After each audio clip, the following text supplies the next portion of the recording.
E ora parliamo di automobilismo. Il 4 giugno parte il Rally di Sardegna, ci sono tantissime novità fra cui la partenza a Cagliari. Quest'anno la gara non vale per i mondiali della categoria, comunque tante le novità. Ieri a Roma c'era per la presentazione Nicoletta Pisano.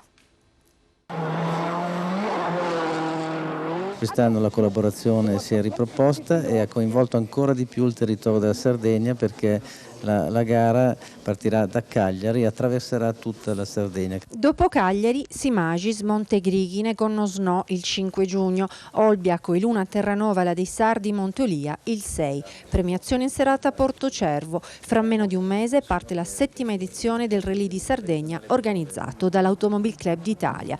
È tappa dell'Intercontinental Rally Challenge 2010 e del trofeo Rally Terra. In totale 983 km con 12 prove speciali a cronometro.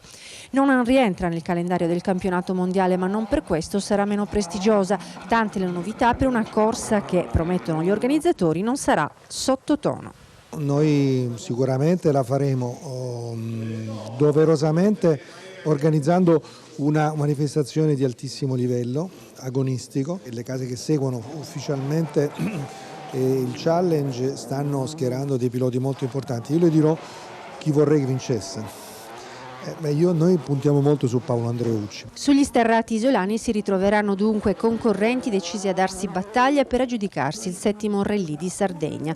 Si comincia, come detto, con una kermesse nell'area portuale di Cagliari, prevista dalle 20 in poi di venerdì 4 giugno, uno dei tanti inediti della competizione. Quest'anno proveremo anche questa formula di una partenza dal capoluogo, e anche questo è un po', come devo dire, un tentativo che però molto importante, perché se avremo quella risposta di pubblico che noi ci auguriamo e se avremo, diciamo, quindi anche dal punto di vista commerciale il ritorno che una manifestazione di questo genere deve creare, deve generare, io penso che questa potrebbe diventare anche in futuro